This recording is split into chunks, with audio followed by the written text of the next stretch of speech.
Mesdames et messieurs, permettez-moi, avant d'entamer ce propos, de vous dire à quel point je suis heureux de vous voir, vous dire à quel point vous êtes bien habillés, vous dire à quel point vos parfums peuvent être sentis depuis les coulisses. Quelqu'un a mis du Dior aujourd'hui. Mais surtout, j'aimerais qu'on commence cette cérémonie par des amabilités. J'aimerais que vous puissiez vous regarder entre vous. Allez-y, regardez entre vous, regardez-vous. Regardez à gauche et à droite. Allez-y. Maintenant, dites-vous bonjour. Serrez-vous la main à gauche, serrez-vous la main à droite. Allez-y, dites-vous bonjour. Bonjour. Ça va bien? La famille, la santé. La raison pour laquelle vous devez vous regarder entre vous, c'est que à côté de vous se trouve quelqu'un qui aime la parole, quelqu'un qui aime l'éloquence, quelqu'un qui aime les discours et quelqu'un qui est prêt aujourd'hui d'écouter les meilleurs orateurs de ce pays.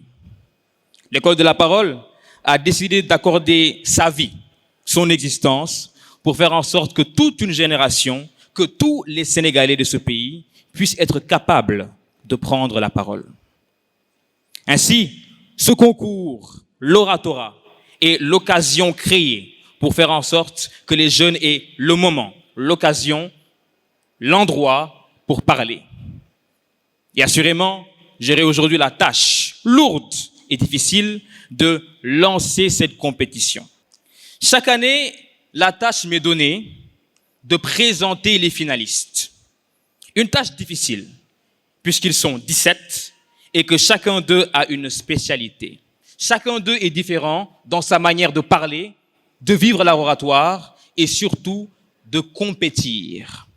Dès lors, permettez-moi d'entamer directement avec les présentations. Mesdames et messieurs, une ribambelle d'applaudissements pour Alamine. Je vous demanderai donc d'accueillir une juriste de formation qui nous vient de Guinée équatoriale, qui met la puissance et l'énergie dans chacun de ses mots et dans chacune de ses phrases. Un tonnerre d'applaudissements pour Teresa Lucia Obono. Cette oratrice, une femme encore, viendra prendre la parole devant vous. Et son point fort, sa spécialité, c'est de créer la connexion avec son public. Certains de vous vont l'aimer, d'autres vont l'admirer, d'autres peut-être même vont rêver d'elle ce soir. Messieurs, vous me direz certainement. Je vous demande, mesdames et messieurs, d'accueillir Eva Sophie Enen.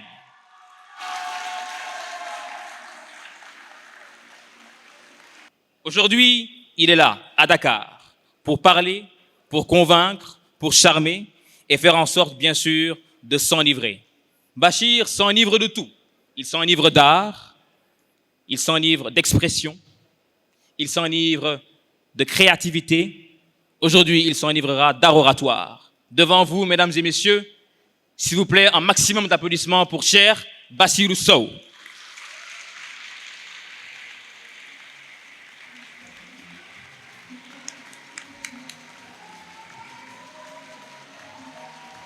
Lors de la précédente édition, elle avait convaincu, elle avait marqué, elle avait choqué, de par son africanité, de par son amour pour sa culture et par son identité africaine. Elle est connue pour avoir une peau très noire, représentant bien sûr la terre et notre continent.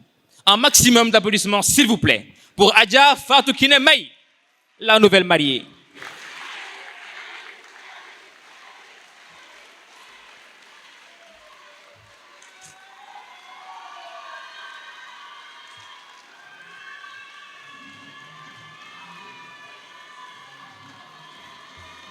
Sans oublier, mesdames et messieurs, qu'elle est la représentation parfaite du talent, car depuis l'enfance, avant même qu'elle apprenne à prendre la parole en public, elle faisait déjà des discours.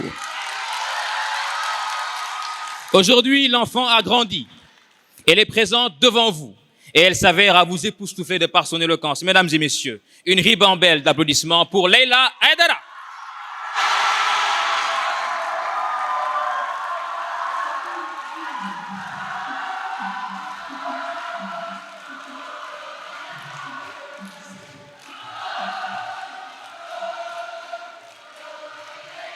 Elle veut devenir avocate. Elle est introvertie et pourtant extravertie. Elle n'aime pas être en public, mais pourtant elle adore parler devant en public. Une contradiction fort plaisante. Chers amis, dans le paradoxe qu'elle est, mais l'éloquence reste certaine, je vous demande s'il vous plaît d'accueillir avec un tonnerre d'applaudissements Abi Anne.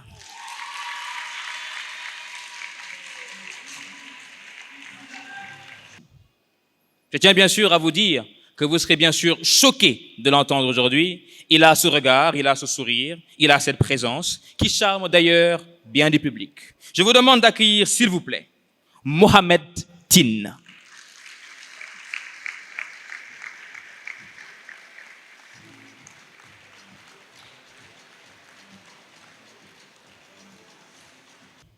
Un orateur digne de ce nom se réveille avec l'idée d'un discours, prend son déjeuner en préparant son discours de l'après-midi, se couche le soir avec des idées de prise de parole.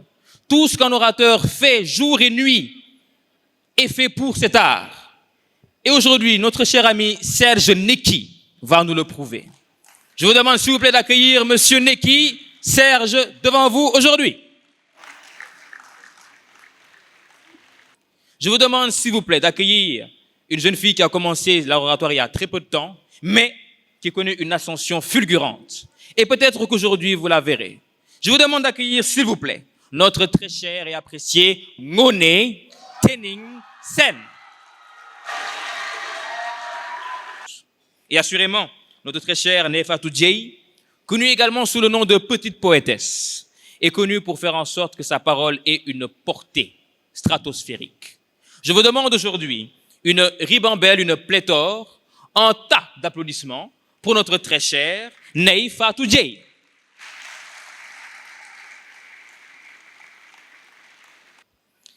Ainsi, il s'est lancé dans une croisade perpétuelle, faire en sorte que son père, si jamais il peut le voir de là où il est, puisse être fier de lui. Un orateur talentueux qui a été primé à maintes reprises dans son ENO à Saint-Louis, dans des compétitions d'art oratoire, de débat et d'éloquence. Aujourd'hui, il est devant vous pour gagner, certes, mais j'aimerais aujourd'hui que vous applaudissiez un homme qui veut rendre fier son père décédé. Un maximum d'applaudissements, s'il vous plaît, pour Seydina Aliou Diop.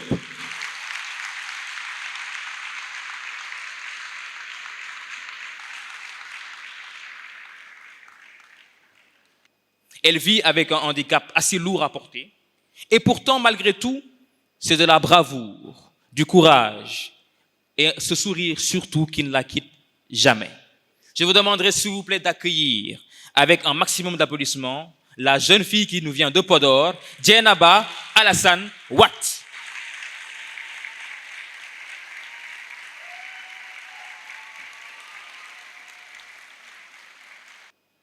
Assurément, nous comprendrons que c'est un exploit de sa part. Sans doute est-ce la preuve d'un talent, mais aucun talent ne brille s'il n'y a pas eu du travail. Et cela suffit, mesdames et messieurs, pour qu'on applaudisse son entrée. Chers amis, un maximum d'applaudissements pour Arona Suleiman Goudjabi. J'ai vu.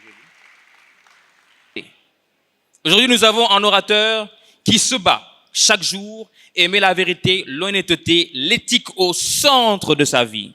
Faire en sorte que la parole soit l'outil, pas par lequel on trompe, mais par lequel on enseigne, par lequel on partage et par lequel on réussit à faire briller surtout la vérité. Je vous demande d'accueillir, mesdames et messieurs, Mam Mor Thiam sous vos applaudissements. L'art oratoire brillera aujourd'hui avec ses 17 finalistes et je vous demande de tous les applaudir, s'il vous plaît.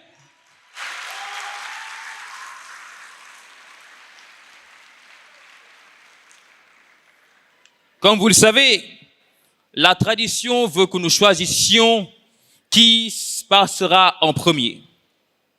Qui sera le premier orateur à passer et qui sera le dernier orateur à passer.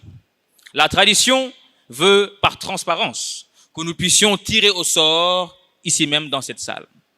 Le premier tiré passera le premier et le dernier tiré ou la dernière tirée passera le dernier ou la dernière.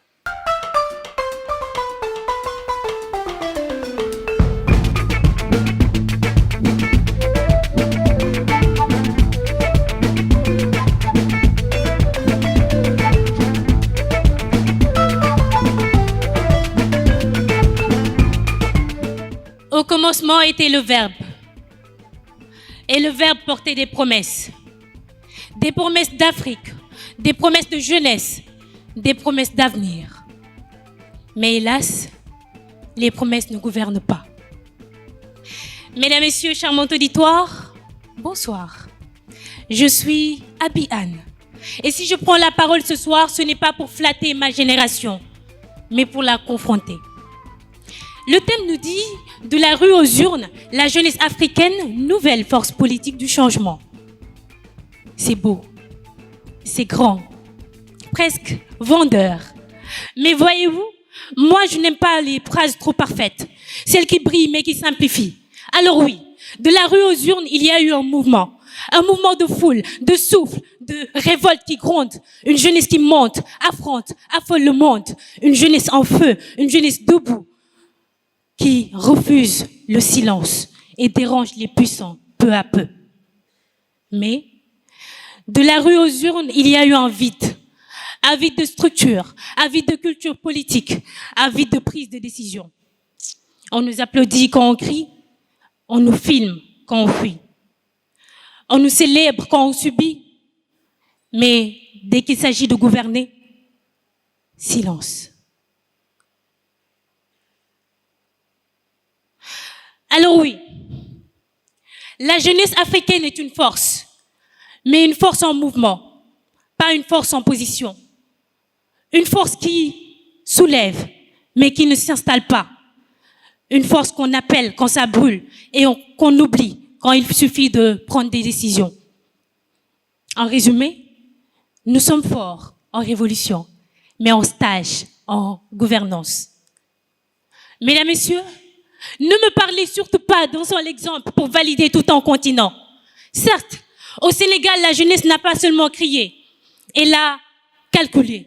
Elle a transformé sa colère en stratégie, la rue en bulletin et l'indignation en décision. Oui, là, la rue a trouvé sa suite dans les urnes. Mais ailleurs, la rue gronde mais ne gouverne pas. Ailleurs, la jeunesse se lève mais ne décide pas.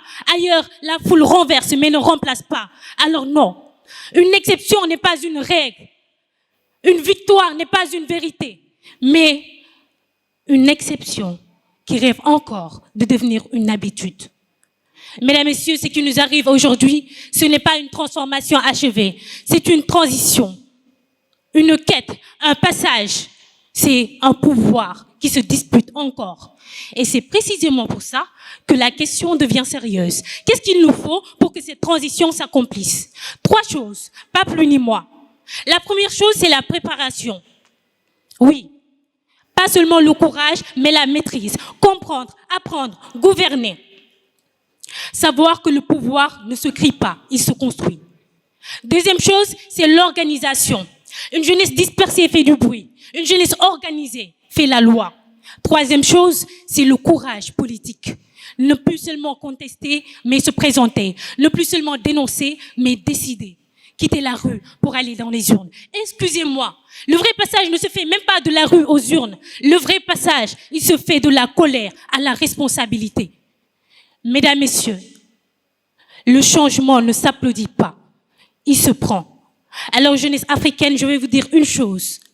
Ubi societa, ibius. Là où il y a société, il y a forcément notre droit. Alors, assez de crier sans écrire, assez de lutter sans décrire. Le courage, il se prend, il ne se crie pas. Je vous remercie. Vos applaudissements encore une fois, s'il vous plaît, pour Abi. Et maintenant, j'hésite de faire entrer cher Bassirou ou bien d'attendre le ministre parce qu'il est déjà là.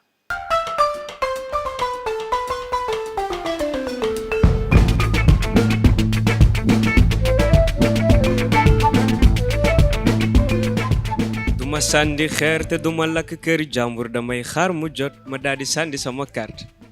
Mesdames, Messieurs, chers jurys, pour certains, la rue reste symbole de liberté, un trottoir que l'on se contente de traverser. Mais pour la jeunesse africaine, ce mot a bien plus de sens.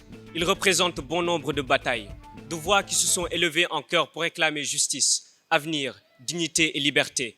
Bien qu'il était aussi l'endroit où beaucoup de jeunes ont appris à jeter des pierres et sans doute à esquiver des policiers. La jeunesse africaine a marché, crié, réclamé, avec la pierre comme seul micro et des pancartes comme seul bouclier qui disaient « On existe », même si vous n'aviez pas prévu notre rôle dans votre plan. Mais la rue a ses limites, car une pierre aussi grosse soit-elle ne vote pas. Une pancarte aussi grande soit-elle ne change pas de loi. Alors, la jeunesse africaine a enfin franchi un nouveau seuil, de la rue aux urnes pour que leur énergie ne se perde plus dans le vent, mais qu'elle se transforme en décision qui compte. Et au cas où vous ne l'auriez pas deviné, chères élites politiques africaines sycophantes au discours prolixe, dans cet épilogue, je serai un peu votre urologue. Je mettrai les doigts dans les zones qui fâchent. Messieurs, dames, la jeunesse africaine est cette énergie qui transforme des idéaux abstraits en véritables projets. Elle n'est ni promesse d'avenir, mais le présent d'un continent tout entier. Elle est comme ce passager qui paye toujours son taxi, mais que l'on ne dépose jamais à l'adresse souhaitée. Alors, aujourd'hui, elle décide de prendre le volant et de devenir symbole du changement.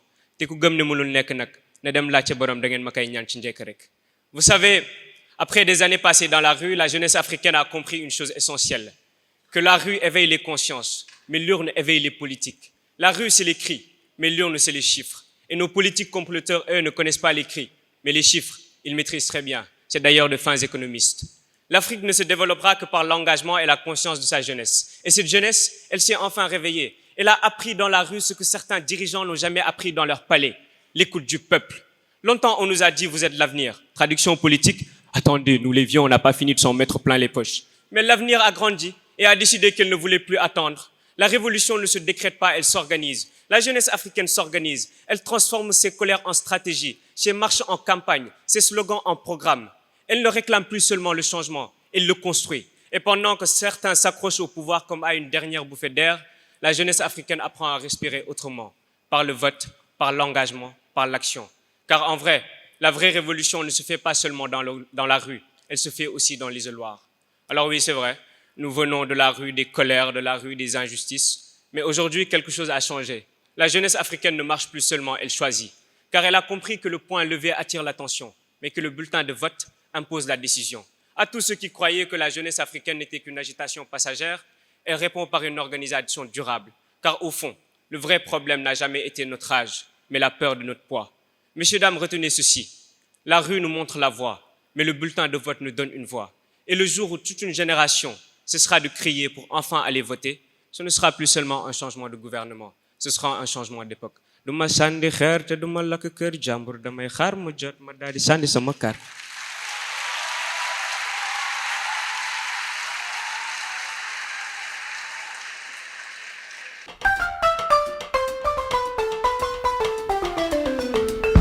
Ceci, c'est ma carte d'identité. Elle prouve que j'existe, que j'ai un nom, une nationalité, un droit. Elle dit qui je suis, mais malheureusement, elle ne dit pas qui je choisis. Cher auditoire, j'ai 24 ans. Et sur ma carte d'identité, il manque encore une part de moi, celle qui choisit. Dans la grande maison de la citoyenneté, une mention invisible me suit, absente au vote. Et pourtant me plaindre, ça je le fais avec un professionnalisme irréprochable. Je parle du chômage comme d'une experte aguerrie, du coût de la vie comme d'une victime diplômée, du manque d'opportunités comme d'une analyste chevronnée. La seule chose que je peux dire, c'est que je maîtrise parfaitement l'art du on n'a qu'à. On n'a qu'à changer les choses, on n'a qu'à agir, on n'a qu'à bouger.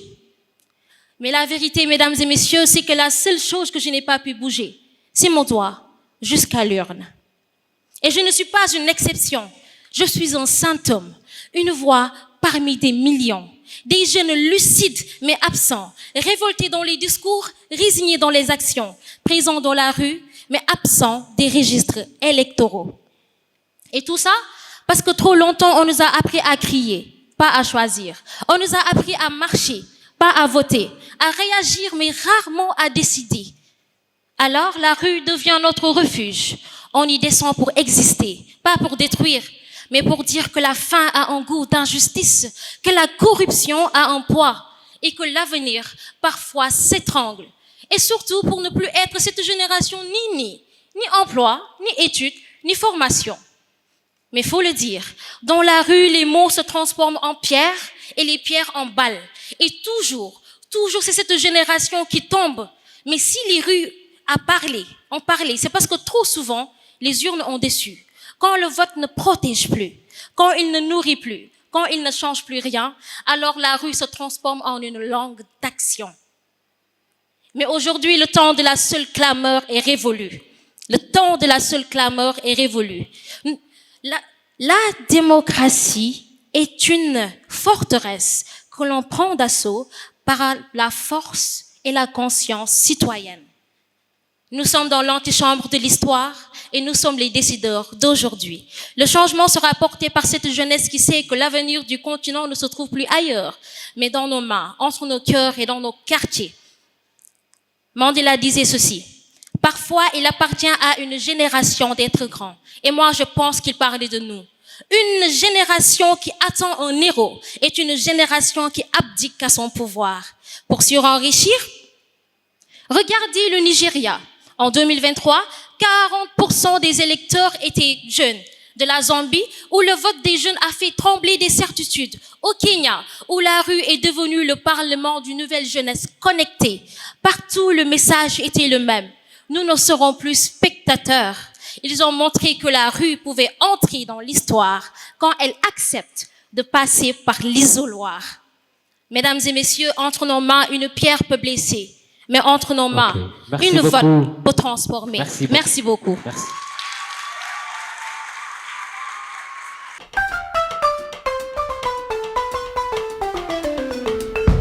Mesdames et messieurs, savez-vous ce qui lie les magiciens et les politiciens? C'est d'être des vendeurs d'illusions. L'un fait disparaître des objets avec une baguette magique, alors que l'autre, avec un discours lénifiant, fait disparaître des rêves, et surtout les rêves de la jeunesse. De la rue aux urnes, mesdames et messieurs, c'est une traversée de l'engagement politique de la jeunesse africaine pour le changement. Toujours au premier rang, cette jeunesse a crié, sué, saigné dans la rue, sous le soleil, et même au milieu des gaz, brandissant ses rêves comme des drapeaux, juste pour dire: je veux de meilleures conditions de vie. Prenez ma force, mon énergie et surtout ma jeunesse. À la fin, elle ne récolte que déception en laissant des groupes pernicieux décider de son avenir. La question qui se pose aujourd'hui, mesdames et messieurs, est la suivante. Et si la jeunesse africaine avait compris aujourd'hui sa vraie place?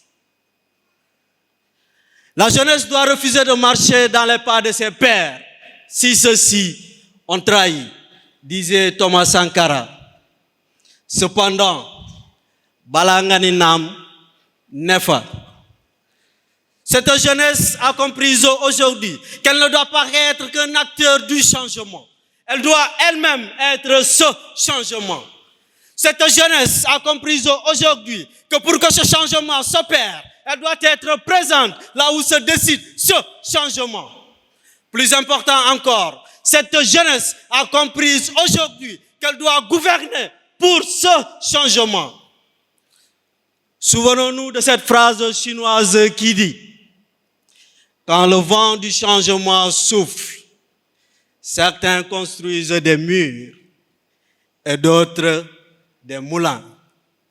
C'est dans ce moulin inutile de résilience que ce changement inéluctable aujourd'hui se ressent, se voit, se vit partout en Afrique.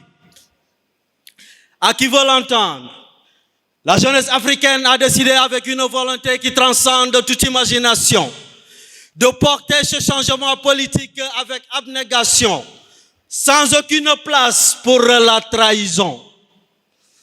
Par la bouche de son serviteur, Serge Bertrand Isidore Ndeki, et pour cette jeune nouvelle classe dirigeante, dans cette salle de l'unité africaine, le poing en l'air, nos martyrs m'en va vous dire que vous avez perdu le droit de dire on a échoué.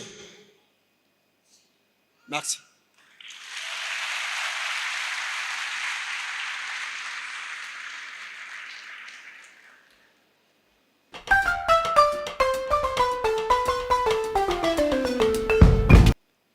Demain, nous allons mourir. Alors il est temps de faire tomber les masques et de jouer cartes sur table. Pourquoi mentir à la jeunesse? Pourquoi lui dire quel est l'avenir alors qu'elle n'est l'avenir de rien du tout? L'avenir n'est-il pas un mirage? Un faux fuyant pour nous clouer sur le banc? Et sur ce coup, j'ai menti. Je ne suis jamais venu du futur. Je suis un enfant de ce passé cabossé. Et ce soir, si vous m'écoutez, je vais vous raconter l'histoire de la jeunesse dans toute son intégralité. Assalamu alaikum wa rahmatullah.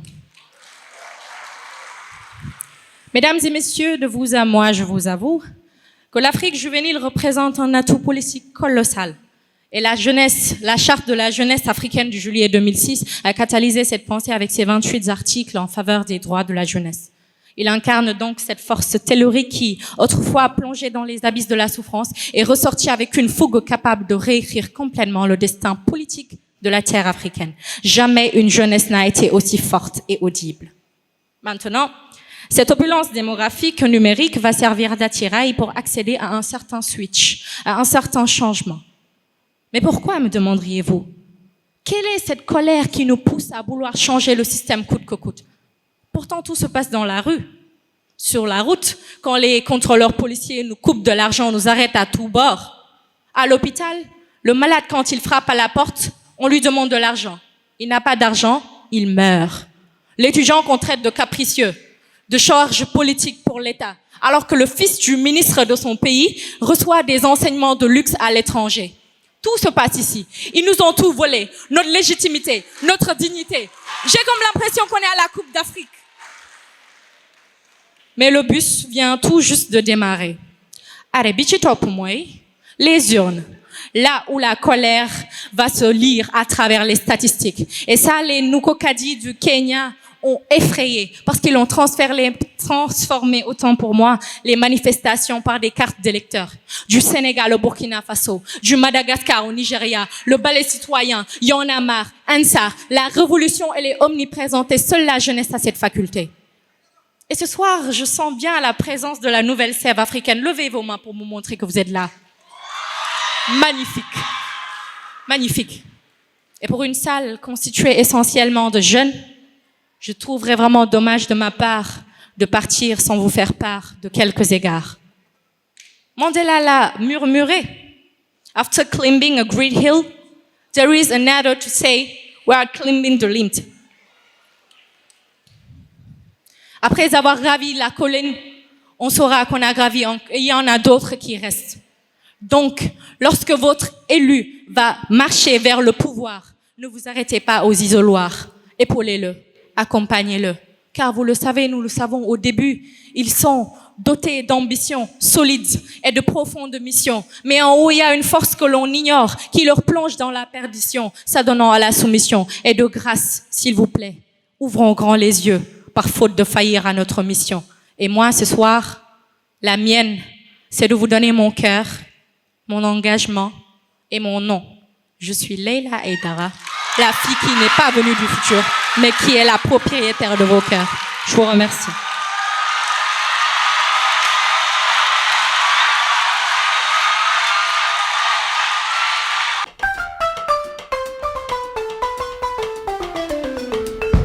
Les bons.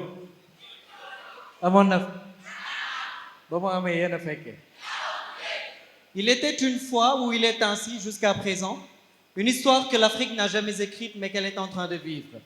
Non pas dans un royaume lointain, mais au cœur même de notre réalité. Un endroit où toutes les grandes décisions du continent étaient jugées. On l'appelait le tribunal du destin africain. Et ce jour-là, à la barre, il y avait la jeunesse africaine, accusée d'avoir troqué le combat pour la liberté contre le confort de la colère. Le procureur s'avance. Sans pas raison comme un tambour, il lance. Jeunesse africaine, te voici à la barre. Tu as brandi ta colère plus haut que ta conscience. Fais de la rue ton royaume sans jamais conquérir les urnes. En 2012, ici même au Sénégal, les voix grondaient, les pavés tremblaient. Y'en a marre faisait vibrer les cités. Et toi, tu criais, tu brûlais, tu défiais. Et que restait-il après la flamme? Des slogans éteints, des cendres amères, un pays meurtri.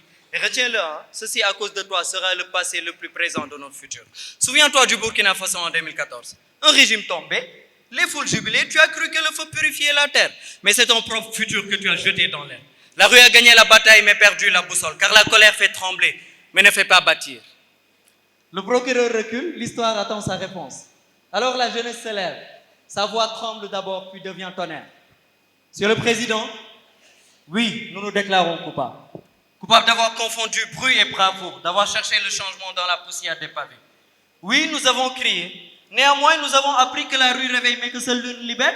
En 2022, au Kenya, nos votes ont bâti des voix, même des jeunes députés ont siégé au Parlement, là où enfin la rue se taisait et la loi parlait. En 2023, au Nigeria, des millions ont voté. Le mouvement obédien a rallumé la lumière, redonné à la jeunesse le goût de la prière civique. Oui, nous avons crié. Oui, la rue fut notre berceau, mais l'une est devenue notre ère. Nous avons troqué la rage pour la raison, la protestation pour la participation.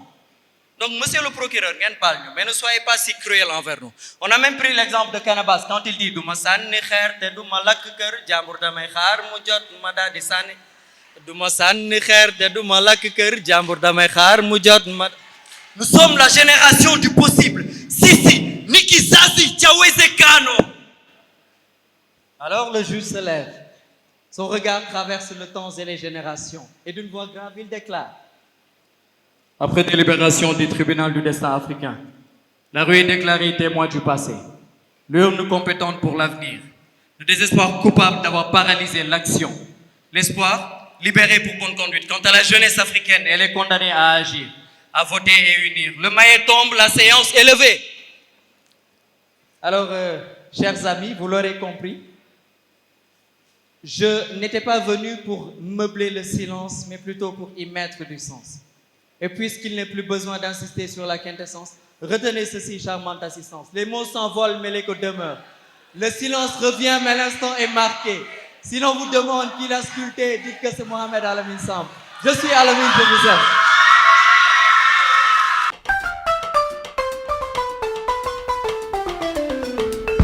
Savez-vous qu'en Afrique, plus de 60% de la population a moins de 25 ans et que d'ici 2050, nous serons plus d'1 milliard de jeunes sur ce continent?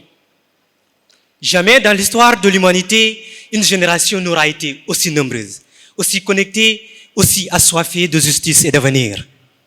Pourtant, dans la plupart de nos pays, l'âge moyen des dirigeants dépasse 60 ans. Ce contraste est saisissant. Une Afrique jeune, dirigée par des institutions vieillissantes.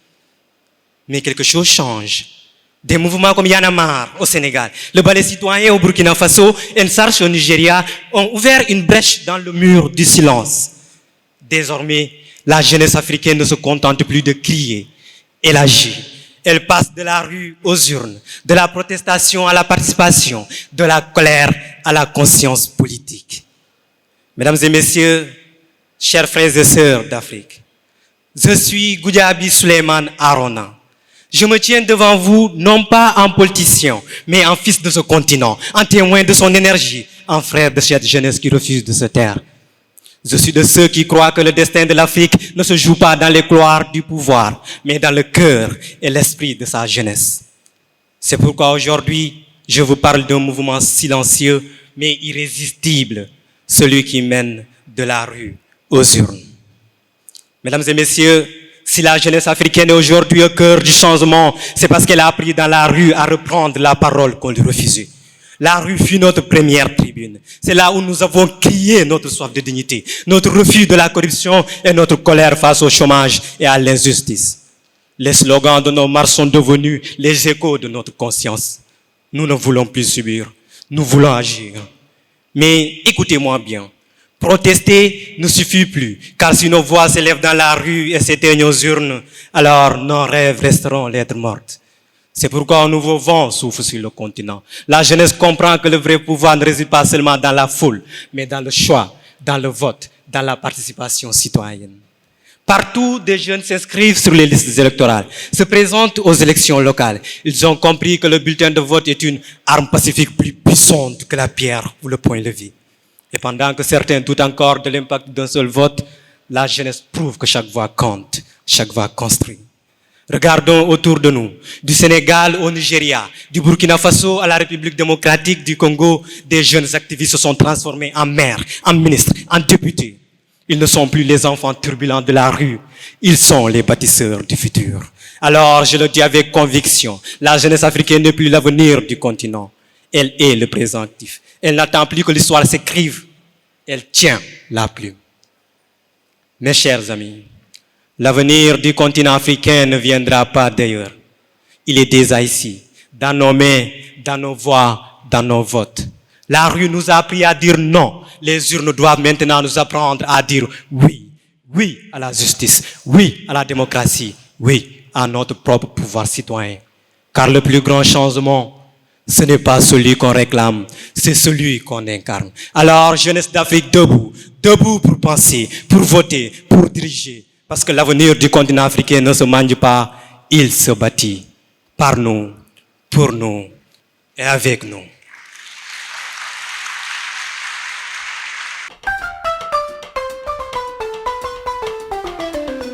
La voix du peuple grondait dans les rues. C'était témoin de cette jeunesse africaine, fière et debout. Point levé vers le ciel, réclamant justice et dignité. Oui, c'était là, quand nous avons raisonné de sang de l'espoir et du slogan de la colère. Quand chaque cri, chaque pas portait le rêve d'un continent debout.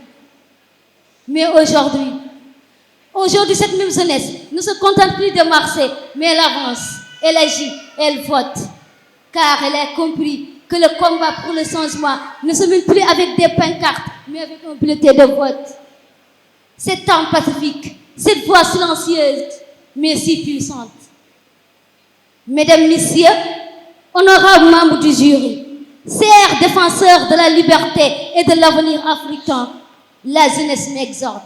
Oui, elle m'exhorte à vous dire ceci, et je cite, de la clameur des rues à la voix des urnes, la jeunesse africaine devient la flamme du renouveau politique. Fin de citation.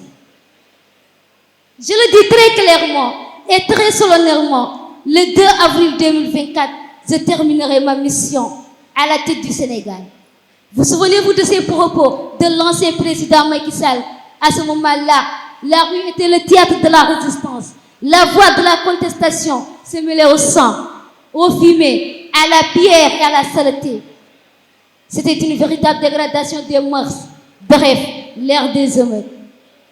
Cependant, aussi puissantes que soient les rues, elles ont leurs limites. Elles contestent, mais elles ne gouvernent pas. Et c'est précisément là qu'a commencé une nouvelle ère, celle du renouveau politique. En effet, une nouvelle force politique est née. Une jeunesse qui prouve bel et bien qu'elle n'est pas un instant ni un simple slogan, mais une force consciente, organisée et déterminée. Zadi, elle criait sa colère, désormais elle agit. Du Mozambique au Sénégal, en passant par le Zimbabwe, la jeunesse africaine transforme la protestation en action. Oui, aujourd'hui, elle possède une nouvelle arme, celle du vote. Parce que voter, c'est dire au monde entier, je choisis mon destin. Je ne tue plus de balles, mais j'abats des empires. Car le changement ne viendra pas d'ailleurs, il viendra de moi, de toi et de nous. Jeunesse africaine, toi qui représentes la majorité démographique et désormais la majorité décisionnelle, refuse d'être utilisé comme un simple décor de campagne. Désormais, tu te dis, tu t'informes, tu débats. Tu crées des mouvements citoyens. Tu te présentes aux élections locales et nationales. Ainsi, tu affirmes ta maturité politique, tu t'imposes ton choix et tu redessines le destin du continent africain. En fin de compte, l'Afrique ne changera pas par miracle, mais par la conscience d'une jeunesse qui refuse la résignation, une jeunesse qui choisit la conviction plutôt que la colère, la carte plutôt que la pierre, le vote plutôt que la violence. Ne laisse pas ton silence décider à ta place. Debout, c'est panafricaniste, de rire à l'isoloir, de la colère à la conscience, du cri à la victoire. Notre engagement est la lumière qui guidera notre continent. Car le changement, elle n'est pas une promesse, il est entre nos mains. Je vous remercie.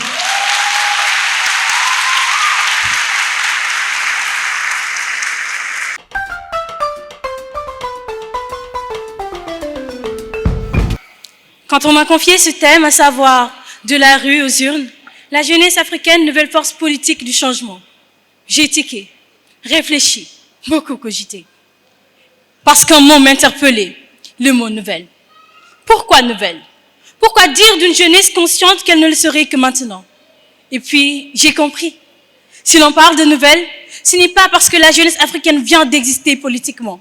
Elle est nouvelle dans sa manière de faire de la politique. Hier, elle contestait dans la rue. Aujourd'hui, elle décide dans les urnes. Mais mesdames et messieurs, pour comprendre cette transition, il faut revenir là où tout a commencé, la rue. Tout en sachant bien sûr que des mouvements nés de la rue, portés par la rue pour répondre à la rue ont vu le jour. C'est le cas de Y'en a marre au Sénégal ou encore Jirifna au Soudan. Mais aujourd'hui, mesdames et messieurs, l'histoire retiendra le 22 février 2019 en Algérie, lorsque la jeunesse contestait un 5e mandat d'Abdelaziz Bouteflika au pouvoir depuis 1999. L'histoire retiendra aussi ici au Sénégal des noms devenus symboles. Mamadou Diop, Cheikh Koli, Alpha Yoro Tunkara et tant d'autres vies perdues dans les tensions politiques récentes. Et tenez-vous bien, tous ces spectacles sont déroulés sur votre plateau, le théâtre des cris sans lendemain. Mais alors, une question essentielle mérite d'être posée. Comment cette jeunesse, qui a longtemps fait de la rue son premier espace d'expression, s'est vue changer de stratégie? Quel a été le déclic?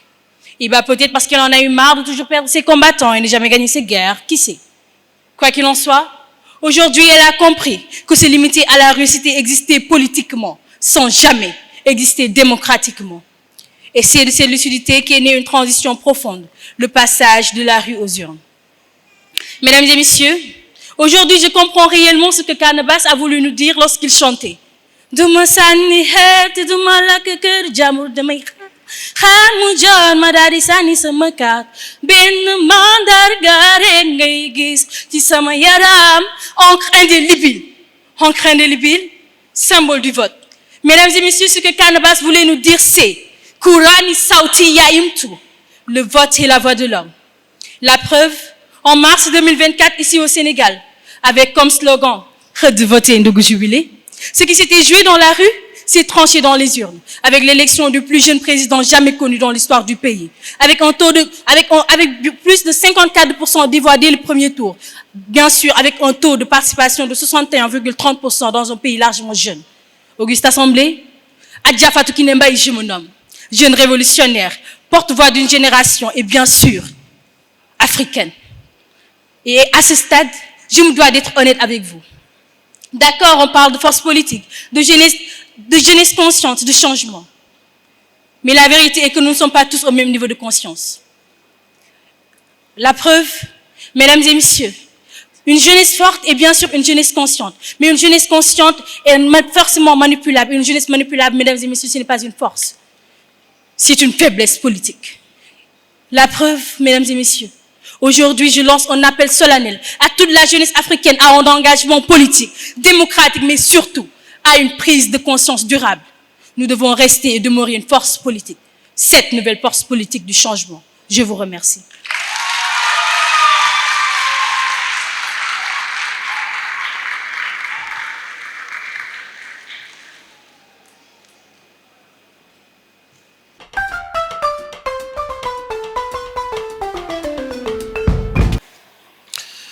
Le cœur a écrit l'histoire, mais c'est la conscience qui la raconte. Mesdames et messieurs, mon discours sera placé entre vérité et vision, entre la conscience et le cœur. Ce dernier qui, depuis des décennies, fut témoin d'un océan où les vagues de la douleur ont laissé des empreintes indélibérées, à cause des blessures ardentes subies par la jeunesse, à travers des bouches cousues par l'aiguille d'un système corrompu, d'une injustice alcoolisée versée sur des plaies innocentes. Mais un cœur qui a longtemps murmuré sa douleur finit toujours par hurler sa vérité. Et c'est ce tournement de souffrance qui a secoué et réveillé les consciences, car mesdames et messieurs, la souffrance du cœur est l'étincelle qui allume le feu de la conscience. Amoureux de l'oraison, bonsoir. Non, pas besoin de me présenter puisque l'histoire m'interpelle. Sur le printemps arabe de 2011, Burkina Faso de 2014, Zimbabwe de 2016, Soudan de 2018 et le Sénégal de 2023, tous des mobilisations de jeunes qui savent qu'on ne peut pas supprimer la souffrance, certes, mais qu'on peut détruire la misère, faisant enfin naître la vérité, la justice, l'espoir, le souffle du changement. Mais malheureusement, dans les rues, des âmes sont tombées et y ont resté. Car quand la conscience se réveille sans stratégie, elle transforme l'espoir en deuil. S'il vous plaît, 5 secondes de silence pour nos martyrs. Merci.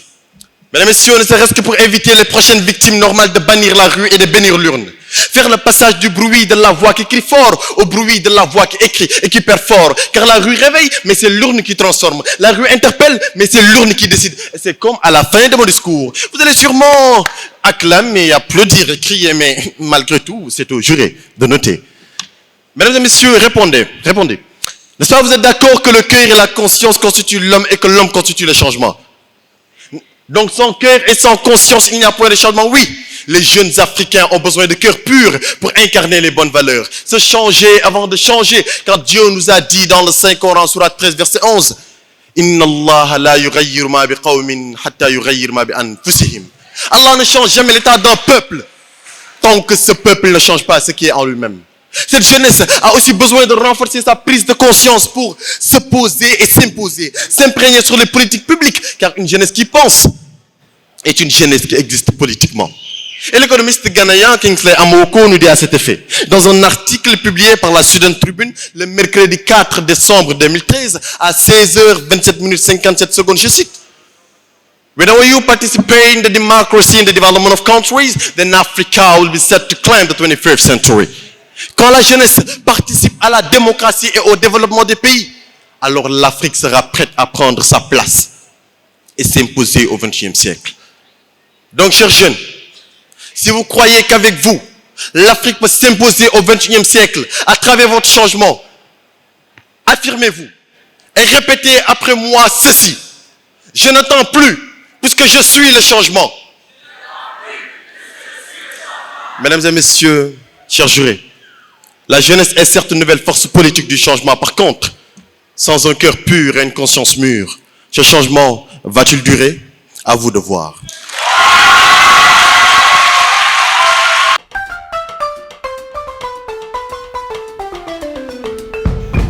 J'ai l'habitude de dire que la parole souffre de trois choses. De la dire quand il ne faut pas la dire, de la dire là il ne faut pas la dire et de la dire par qui ne doit pas la dire. Et donc j'aimerais vous dire ce que j'ai à dire de manière à dire ce qui doit être dit par celui qui doit la dire. Et ce que j'ai envie de vous dire, c'est qu'un monsieur, un grand homme, un leader, un visionnaire va prendre la parole. Ce que j'ai envie de vous dire, c'est qu'une fierté du Sénégal, un homme qui s'est donné cœurs et âmes sans essieur pour ce pays-là, va prendre la parole. Cet homme, c'est une fierté de l'Afrique, pas du Sénégal. C'est une fierté pour le monde, de par ses compétences, de par son style de management, mais de par le leadership qu'il incarne. Je veux citer, mesdames, messieurs, l'homme qui a séduit, qui à l'âge de 37 ans a dirigé une très grande banque, tout simplement, à l'âge de 37 ans, a tout simplement fait la fierté du monde. À l'âge de 37 ans, il a été reconnu très jeune.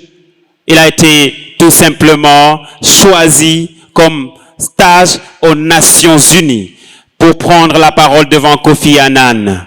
Ki may bëgg a woo ku ko xool xam ne ku ànd ak yar la, ku ànd ak dal la, ku bëgg réewam la, waaye ku am xam-xam la.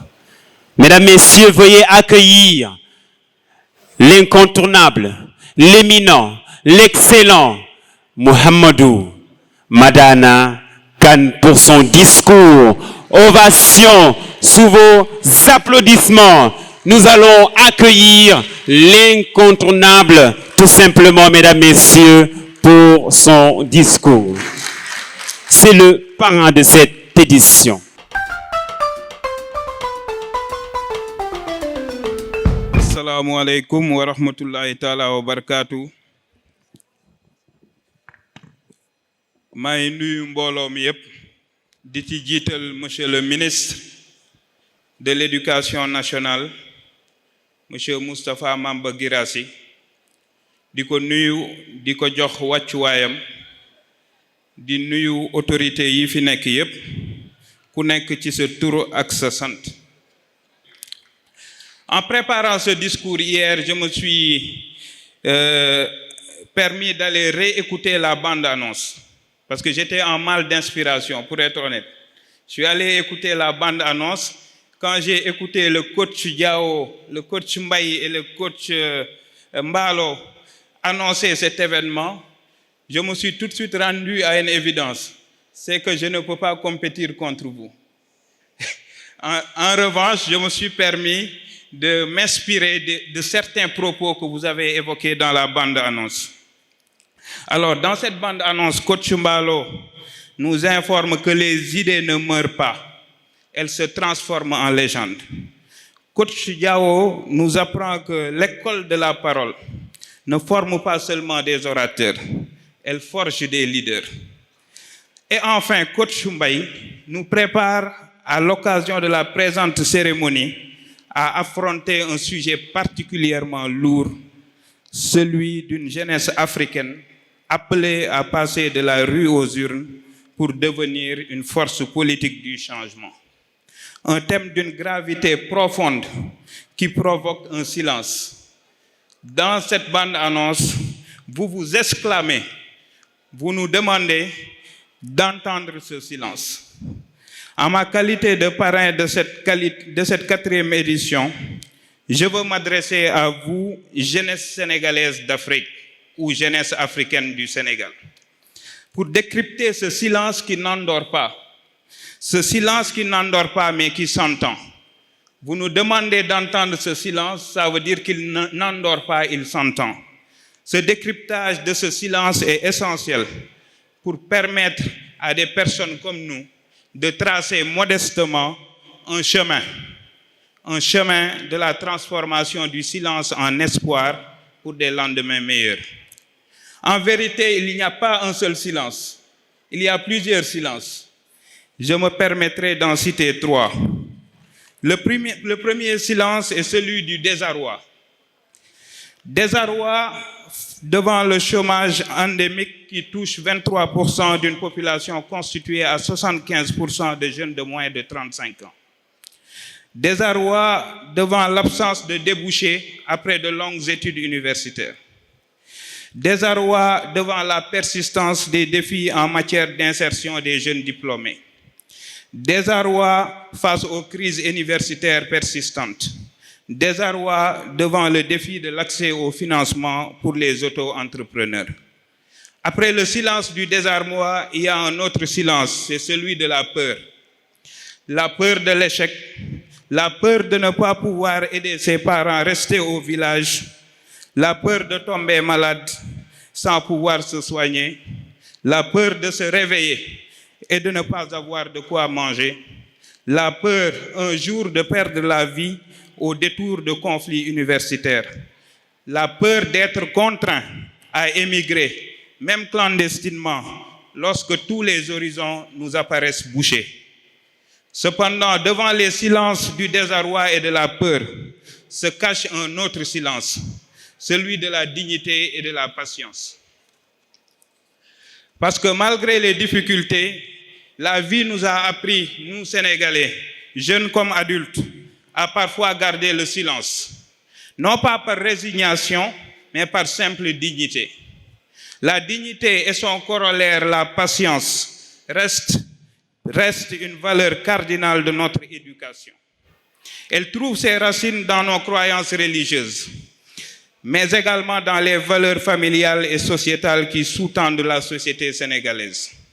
Ce silence de la dignité est un silence vertueux à plusieurs égards. Il est vertueux parce que c'est lui, ce silence, qui nous prémunit des excès nuisibles. C'est ce silence également qui nous sert de rempart contre les démons du chaos.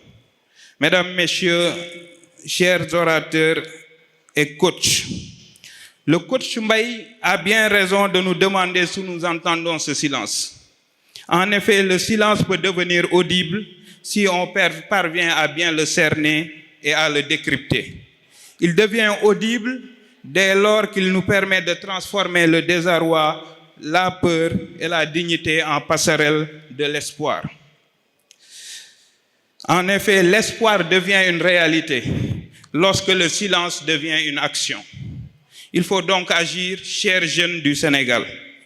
Je ne m'adresse pas seulement à vous qui cheminez à l'école, à l'université, dans les instituts et écoles de formation. Je m'adresse à une génération de jeunes, une génération tout entière, celle qui apprend dans les écoles, mais aussi celle qui apprend dans la rue.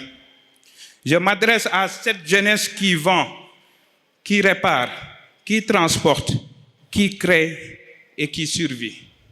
Je m'adresse à cette jeunesse qui doute parfois, mais qui n'a jamais cessé de rêver.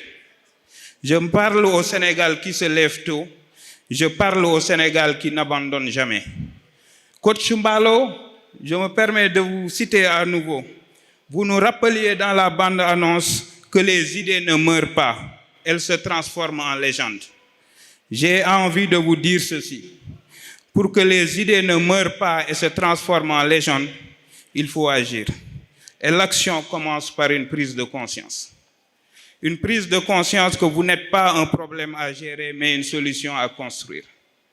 Une prise de conscience que vous avez un pouvoir, celui de dessiner l'avenir. Une prise de conscience que vous avez des droits, mais également des devoirs.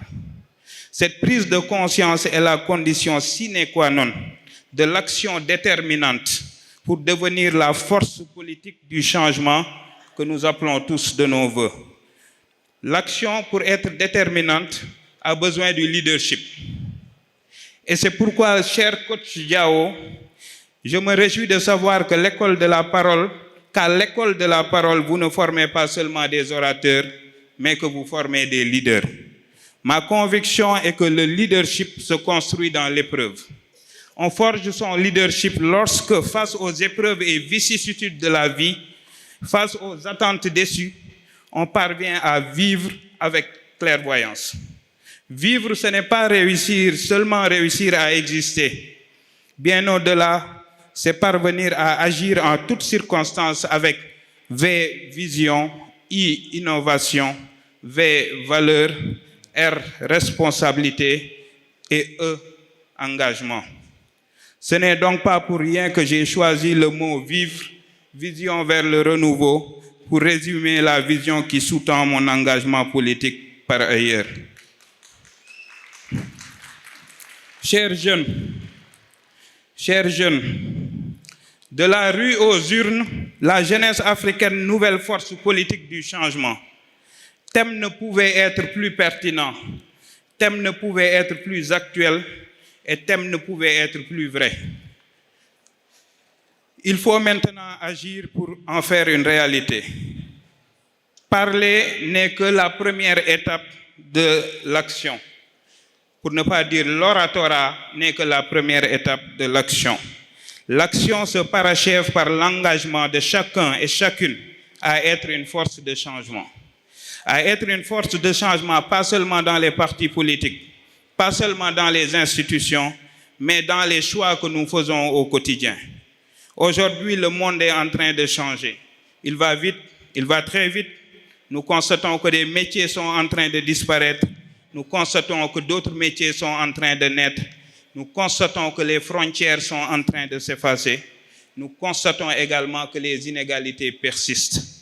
Dans ce monde en mutation, la jeunesse africaine et sénégalaise doit faire un choix, subir ou construire. Nous devons construire dans le respect de nos devoirs respectifs. À vous, jeunes, votre devoir d'action se confond avec le devoir de vous former, avec le devoir de vous former à l'école comme dans la rue, le devoir également de vous informer, le devoir de participer à la vie citoyenne, le devoir de voter. Sortir de la rue pour aller aux urnes signifie que chaque jeune, diplômé ou pas, dans un bureau ou dans un atelier, sur un banc d'école ou sur un coin de la rue, a le devoir de se faire entendre. Il a le devoir de se faire entendre, mais intelligemment. La rue peut alerter, c'est une évidence, mais seules les urnes peuvent transformer durablement. Au pouvoir public, je veux parler avec respect, mais avec gravité. Une jeunesse engloutie dans le silence du désespoir et de la peur représente un risque social et économique.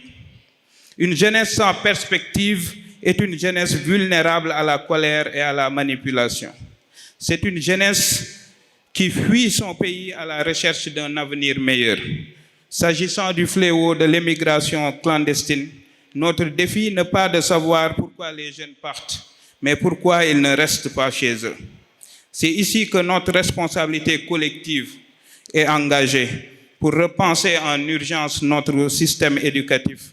Et c'est le lieu de féliciter Monsieur le ministre pour tout le travail qui est en train d'être fait justement pour réformer le système éducatif sénégalais. C'est le moment aussi de préparer nos jeunes à acquérir des connaissances, mais surtout à devenir des talents afin de vivre de leur leadership. La prochaine grande page de l'histoire du Sénégal s'écrira avec et pour les jeunes. Qu'il s'agisse du jeune diplômé, du mécanicien de quartier, de l'agriculteur moderne, de la vendeuse au marché, tous ont un rôle à jouer. Alors, créons des talents, inspirons des leaders dans tous les domaines. Engageons-nous à partir de maintenant pour que le concours d'oratorat qui nous réunit aujourd'hui ne soit, comme le dit Coach Diao, que le point de départ où la voie devient un destin. Le temps presse et le monde ne nous attend pas. Je vous remercie de votre aimable attention.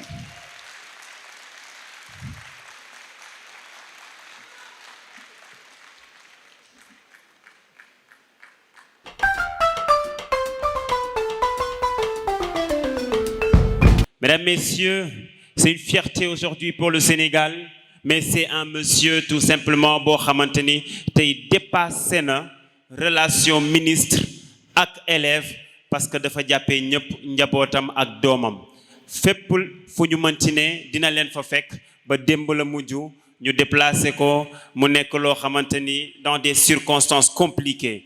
Je sais que vous n'avez plus de temps, donc je ne fais que vous introduire sous vos applaudissements, mesdames, messieurs, le ministre de l'Éducation nationale, Monsieur Moustapha Mamba Guirassy, qui est aujourd'hui tout simplement une fierté pour le Sénégal. Merci beaucoup. Salam alaikum. Monsieur le directeur général de FAISE, Monsieur le directeur général de e-Capital, Messieurs les grands patrons de l'oratorat, merci pour cette invitation. Mesdames, Messieurs les membres du jury, chers participants à cette belle rencontre, les compétiteurs qui ont été excellents, je salue tout le monde, je salue aussi la délégation du ministère de l'Éducation nationale qui m'accompagne. C'est un grand bonheur pour moi et une belle opportunité d'être encore une fois dans une assemblée où j'ai l'occasion, l'opportunité de parler à des jeunes. Je dirais même une opportunité de parler tout simplement à des compatriotes. Et aujourd'hui, le thème qui a été choisi et qui a été bien présenté, bien porté par ceux-là que nous avons entendus, est un thème très pertinent, un thème de l'heure et qui interpelle au-delà de la jeunesse, interpelle encore une fois tout un continent. Au-delà du continent même, toute l'humanité, parce que qui parle de jeunesse parle de l'avenir. Et c'est pour cela que ce thème concerne tout le monde. Vous l'avez intitulé, je crois, de la rue aux urnes, la jeunesse africaine, nouvelle force politique du changement. On aurait eu quelques moments d'échange pour stabiliser le thème. Je l'aurais modifié légèrement en disant de la rue aux urnes du cœur ou aux urnes de la conscience. Je m'explique. De la rue aux urnes, on est encore en dehors de l'essentiel. Je considère que les véritables combats se passe à à l'intérieur de soi-même. On a parlé des jeunes qui prennent les pirogues. On a parlé d'ancrage.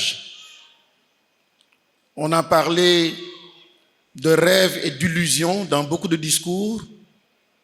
On a parfois critiqué les politiques, mais tout cela se passe en dehors de soi. Mais mon constat, c'est qu'il y a une responsabilité des acteurs qui sont en dehors de soi, mais il y a une bonne part de responsabilité qui nous habite. Et c'est pour cela que l'urne du cœur ou de la conscience m'interpelle et je vous invite, surtout vous la jeunesse, à plus mettre l'accent à ce niveau.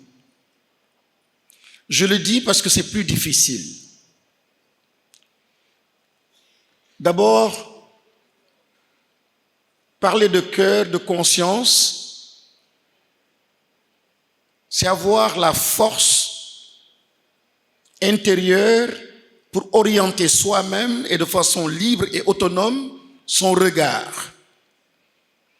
Que son regard ne soit pas forcé par les réseaux sociaux, que son regard ne soit pas forcé par une certaine forme ou une société quelconque, que son regard ne soit pas forcé par les médias, mais que de l'intérieur, de façon authentique et libre, qu'on puisse poser son regard sur ce qui doit l'être. Et sans ce regard authentique, qui ne peut prendre racine que dans les profondeurs de sa conscience et de son cœur, on est tout simplement, sans le savoir, en train de passer à côté de ce qui peut nous amener à porter notre réel destin. Et en Afrique, cette jeunesse, peut-être parce que nos systèmes éducatifs ne sont pas les bons, peut-être parce que beaucoup d'anciens ont aussi subi trop d'influence, peut-être parce que la colonisation et l'esclavage a tellement martelé et façonné nos consciences et nos façons de faire, finalement cette jeunesse perd de plus en plus en authenticité. Et quand on perd cette authenticité, on déconnecte avec la vérité. Et la vérité de Dieu, c'est une vérité et il faut simplement être authentique pour croiser cette vérité. Et sans cette vérité, vous n'avez aucune puissance. Vous n'avez aucun moyen de transformer et vous ne pouvez séduire personne.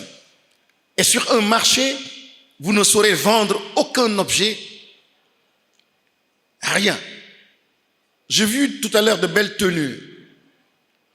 J'ai vu de belles initiatives, de jeunes entrepreneurs. Mais ils sont en train de percer parce qu'ils sont authentiques, parce qu'ils sont vrais. Mais il faut être vrai partout, dans ce que vous êtes en train de faire, mais vrai lorsqu'on est paysan, vrai lorsqu'on est pêcheur, vrai lorsqu'on est dans une salle de classe, vrai partout, la vérité. Omar Sow, un grand champion de l'industrie sénégalaise, qui a créé la CSE. Une fois, je n'avais que 2 ou 3 minutes pour lui poser une question. Je ne l'avais jamais rencontré, j'avais cet honneur-là ce jour-là. Je lui dis, Monsieur Sow, qu'est-ce qui peut expliquer votre succès? Il hésite, il me dit en 2 minutes, c'est difficile, je ne sais pas quoi vous répondre. Mais finalement, il me dit, je pense que je dois ma fortune, mon succès, ma célébrité, simplement à la sincérité. Vous vous rendez compte, chers jeunes, l'un des plus grands milliardaires du pays, des plus grands industriels du pays, qui, pour expliquer son succès, ne l'explique pas par les diplômes, ne l'explique pas par X, Y, mais l'explique simplement par la sincérité. La sincérité, ce n'est pas le fait d'être quelqu'un qui se met en colère, qui tape sur la table. Ça, c'est du théâtre. Mais la vraie sincérité, encore une fois, c'est justement de la rue, de l'extérieur, œuvrer, manœuvrer, surfer, pour arriver en réalité à croiser réellement cette vérité et cette authenticité qui vous habite. La yukallifullahu nafsan illa wus'aha. Dieu ne charge jamais une âme au-delà de ce qu'elle ne peut pas porter. Toute âme créée, façonnée, réellement est sur terre pour quelque chose, pour un destin bien donné. Il n'y a pas de hasard. Maintenant, si on néglige, on n'a pas de dignité, on n'a pas de respect pour ses parents, on n'a pas de respect pour Dieu, pour avoir pris le temps de vous créer, les parents pour avoir pris le temps de vous accompagner, et vous-même pour avoir existé. Si vous n'avez pas de respect pour vous, vous considérez que vous êtes epsilon, vous ne comptez pas. Et si vous-même, vous ne comptez pas, vous êtes le premier à dire je ne suis pas important, ben Dieu vous classe parmi ceux qui ne sont pas importants. Cette jeunesse a beaucoup trop d'exemples. Arrêtons de parler, ça parle beaucoup.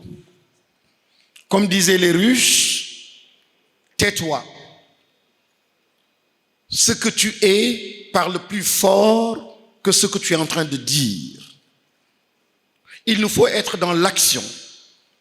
L'action, encore une fois, c'est cet ancrage à partir de sa conscience. Aucun jeune, quelle que soit l'urne, le parti politique, le débat politique, les actions politiques, ce n'est pas à ce niveau que le changement se fera. La transformation systémique, changer le pays, c'est d'abord un changement en chacun de nous.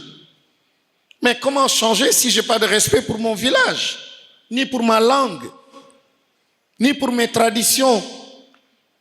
Mais quel changement, de quel changement on parle? Un changement à partir des lois qui seront votées à l'Assemblée nationale, c'est de l'illusion. Un changement à partir des décrets d'un président de la République, c'est de l'illusion. Il ne faut pas que nos combats soient des combats vains. Il ne faut pas que les morts soient des morts en vain.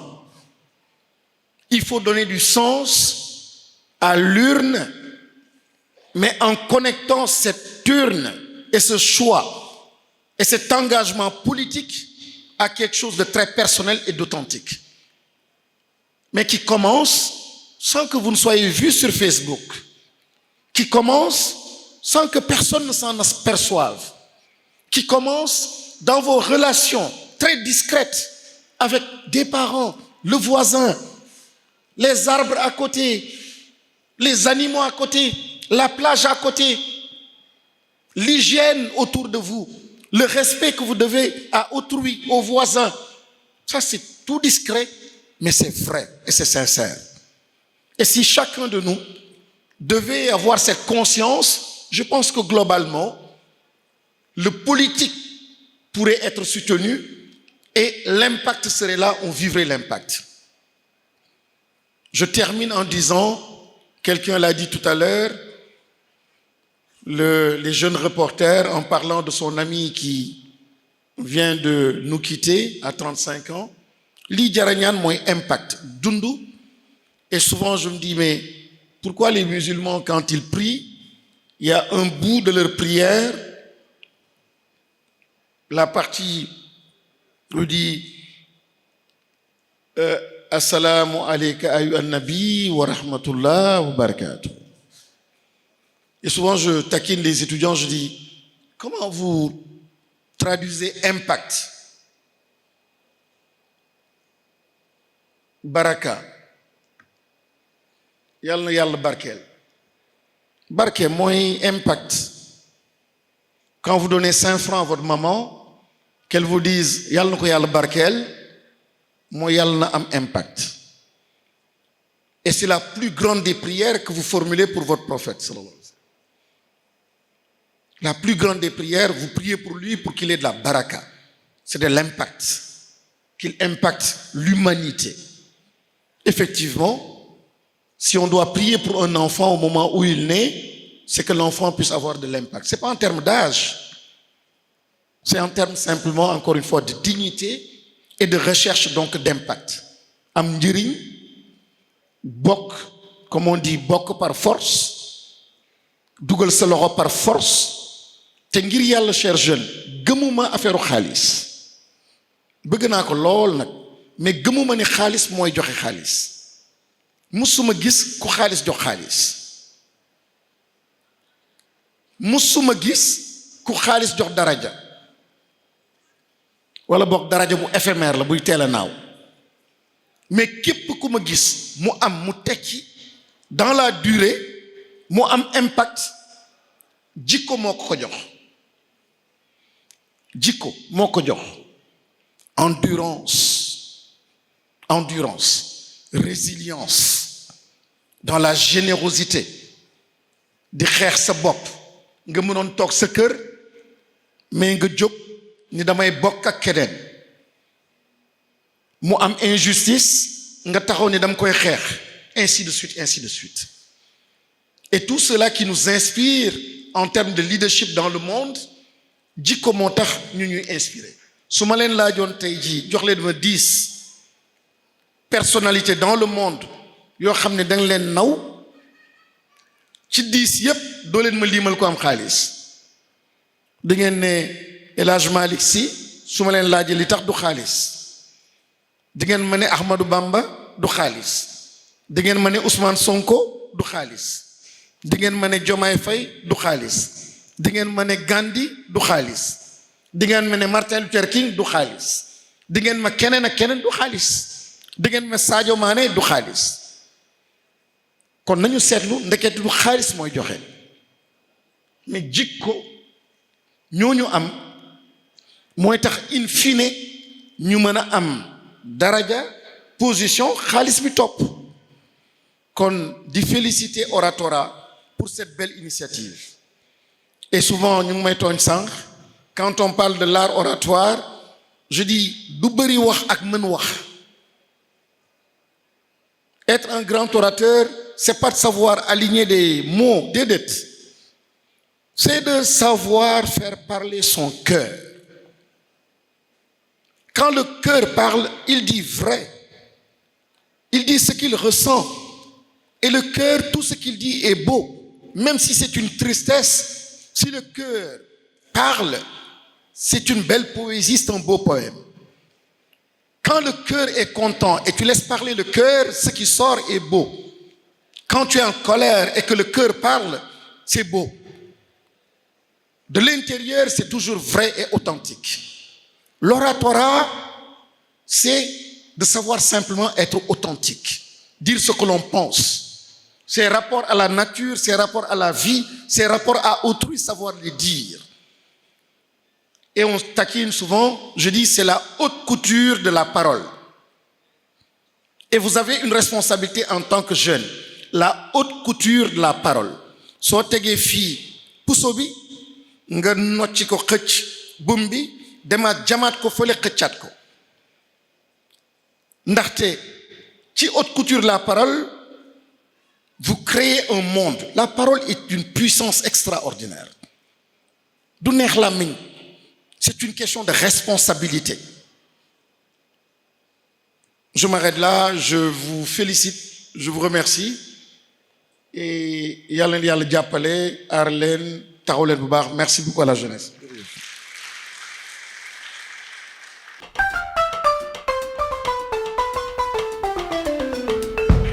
C'est une photo de sa maman. Alors EDB, encore une fois, École de la Parole, vous remercie énormément. Et nous savons exactement l'importance de votre mère dans votre vie. Alors ça, c'est un cadeau que EDP vous a fait pour cette 4e édition. Merci encore une fois, Monsieur le Ministre. Bien sûr, merci beaucoup. Alors en même temps aussi, on a un autre cadeau pour Monsieur Madana, encore directement. Et nous demandons aussi à Monsieur le Ministre de lui remettre le cadeau directement à sa place aussi. Et merci encore une fois. Encore une fois, une photo de la maman de Mohamedou Madana Kane. Alors là, cette année, École de la Parole a tapé fort sur les mamans et merci encore une fois. Merci, Monsieur le parrain, merci d'avoir accepté cet honneur et c'est toujours un plaisir. Merci, Monsieur Kane. Merci beaucoup, Monsieur le Ministre. Les amis, il n'y aura jamais meilleur moment qu'aujourd'hui pour vous parler de la jeunesse africaine. Arrobage d'éminents membres du jury, auguste assemblée, soyez salués. Devant vous, Teresa Lucia Obono Ngomo Akele.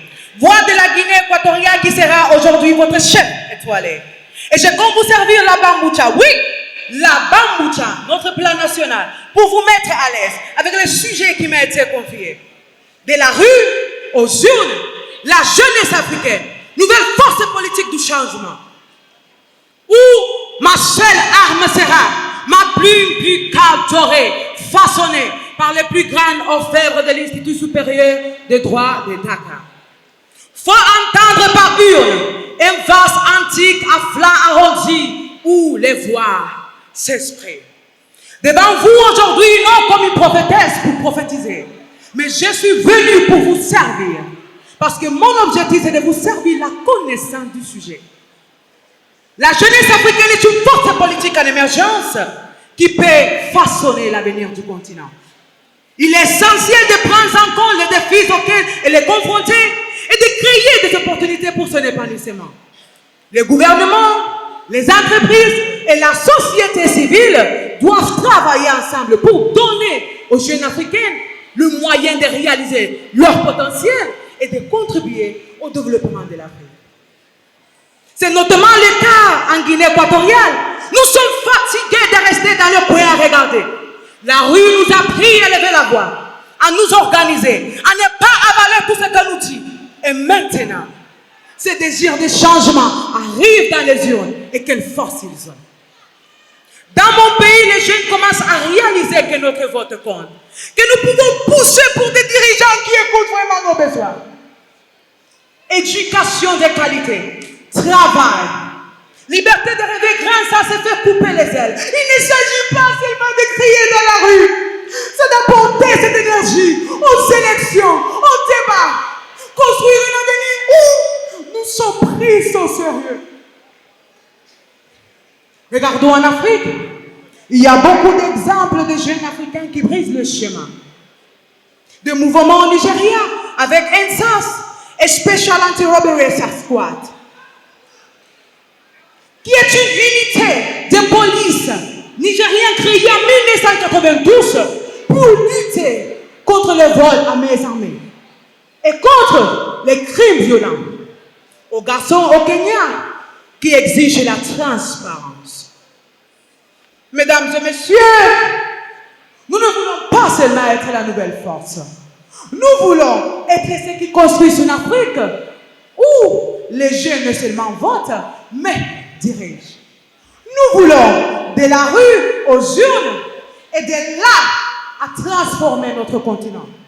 Nelson Mandela pouvait dire un jour que l'éducation est l'arme la plus puissante que vous puissiez utiliser pour changer le monde. C'est sur cette note que je vous invite à passer à l'action.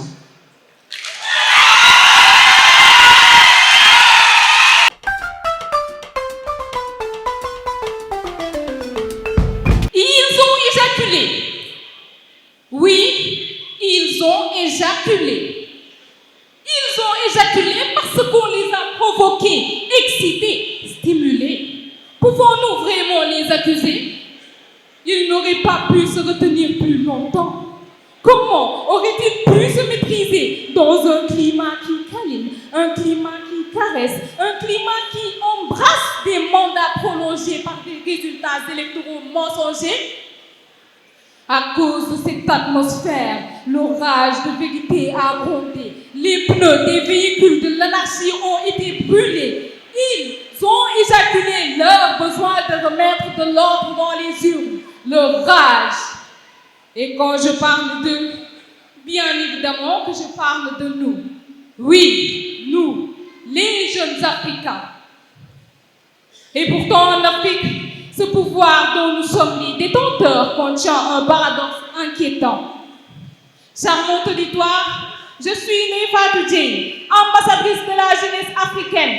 Si vous me recevez, répondez 5 sur 5.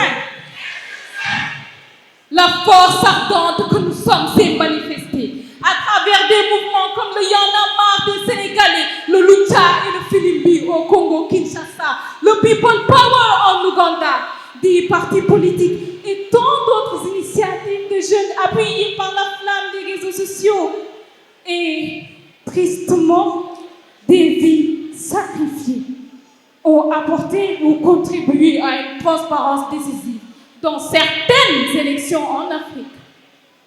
Toutefois, je me dois vous mettre en garde que cette force que nous sommes présente un bémol dans les pays où la scène électorale est une mascarade.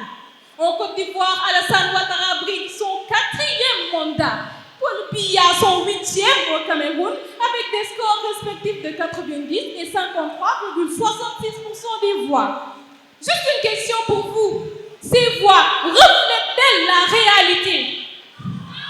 Ces voix reflètent-elles la réalité? Des voix qui masquent un peuple fatigué, une opposition écartée, une fausse stabilité. Les jeunes Ivoiriens traumatisés par les crises de 2002, 2010, 2020 vivent la désillusion jusqu'à nos jours. En octobre 2025, la Tanzanie enregistre plus de 800 morts. Dans ces pays cités, mesdames et messieurs, la participation et la revendication électorale des jeunes est une force bel et bien vivante, flamboyante, mais étouffée par le sang versé. Alors oui, notre jeunesse est puissante, mais elle est entravée. Et pour que le changement advienne, les organisations africaines doivent sortir de leur mutisme, ne plus être complices de l'Occident. Néanmoins, vous et moi ne sommes pas exclus de la mission.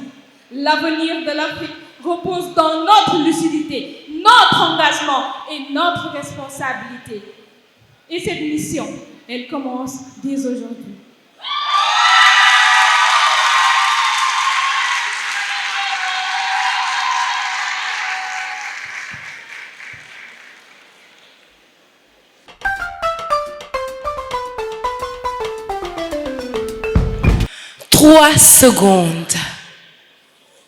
Trois secondes pour qu'un regard devienne un choix.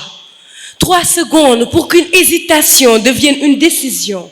3 secondes pour qu'un silence devienne un mot. Et c'est dans la brièveté de ces 3 minuscules petites secondes que naît la conscience de tout un peuple. Mais cette conscience ne surgit ni dans les pages d'un livre, ni dans les palais du pouvoir. Cela commence dehors, sur les trottoirs, dans les ruelles, dans ce que nous appelons la rue. Et dites-moi, qui mieux que la rue connaît la vérité d'un peuple? Mesdames et messieurs, soyons honnêtes un instant. Si la politique était au plat, certains diraient que c'est du tchéboudian. D'autres, du mbahal saloum. Mais d'autres, comme moi, diraient que c'est le riz de ma tante. Beaucoup d'attentes, mais très peu de résultats. Mesdames et messieurs, derrière l'humour, l'histoire est sérieuse. 2011, Tunisie. 2014, Burkina Faso. 2015, Afrique du Sud. 2019, Soudan. 2020, Nigeria. Ce ne sont pas simplement des dates, ce sont des déclics. Mesdames et messieurs, pendant longtemps, cette majorité a été présente dans les rues, mais absente des urnes. Et dans cette réalité, quelque chose devient flou, presque paradoxal. On dirait que les votants deviennent des votés, des dévotés, des dévoyés du vote, des êtres votant sans vision, voyant sans décision, décidant sans raison. Mais aujourd'hui, quelque chose a changé. Selon Afrobarometer, sur une échelle de 39 pays africains, 63% des jeunes déclarent avoir voté lors de la dernière élection nationale de leur pays. Plus près au Sénégal, en 2011-2012, un mouvement a réveillé toute une génération. Il y en a marre. Ils ont compris une vérité essentielle. La rue réveille, les urnes renversent. Ils ont encouragé l'inscription massive sur les listes électorales. Résultat en 2012, une alternance politique majeure. En 2023-2024, face aux tensions politiques autour de M. Ousmane Sonko, des milliers de jeunes sont encore descendus dans les rues. Mais cette fois-ci, une conscience nouvelle est née. La rue seule ne suffit plus. Car une révolution qui ne vote pas reste une révolte. Mesdames et messieurs, ce passage de la rue aux urnes se confirme aussi dans les chiffres. Selon la Direction générale des élections au Sénégal, La participation des 18-35 ans ne représentait que 28% en 2021, jusqu'à près de 38% en 2024. Ce qui montre qu'une jeunesse capable de faire bouger les rues, c'est aussi faire résonner sa voix dans les urnes. Alors, mesdames et messieurs, il est temps. Plus de peur, plus d'excuses, plus d'attente, car l'avenir ne s'annonce pas. Il se vote. Et le jour où la jeunesse africaine votera massivement, ça ne sera pas une simple élection, ça sera une révolution. Merci.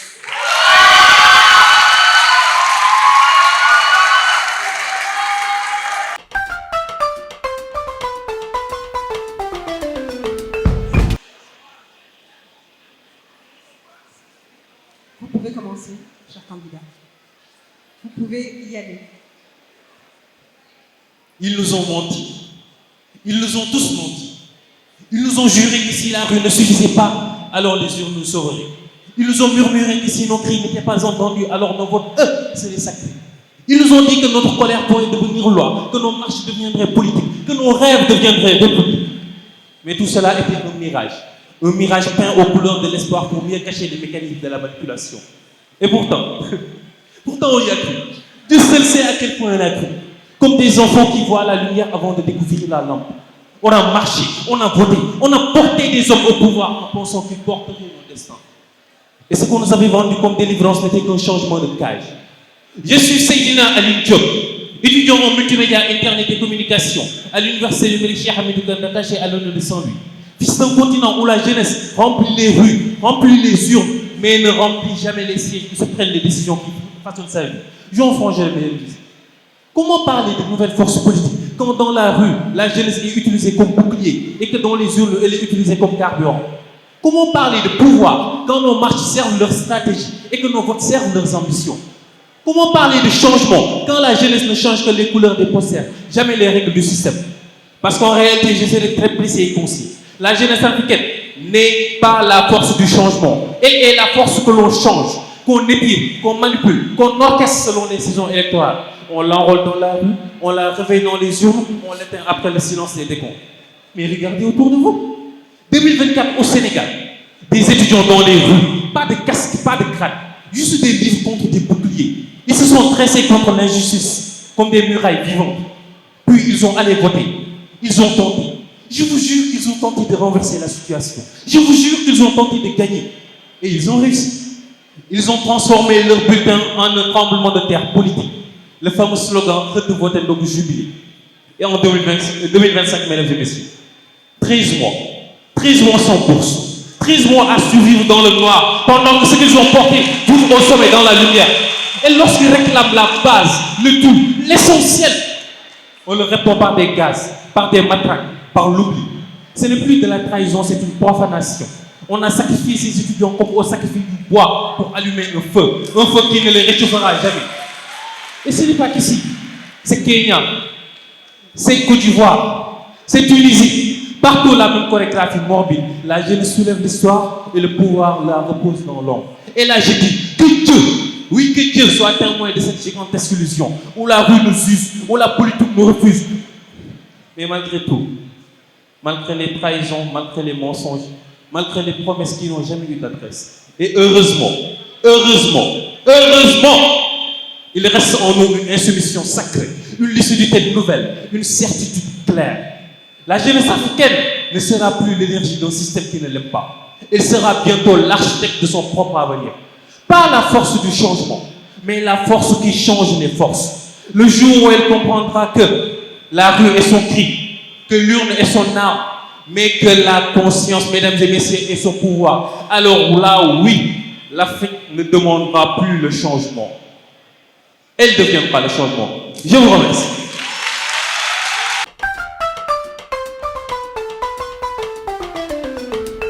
Il était une fois un continent jeune, un continent qui danse même quand la douleur traverse.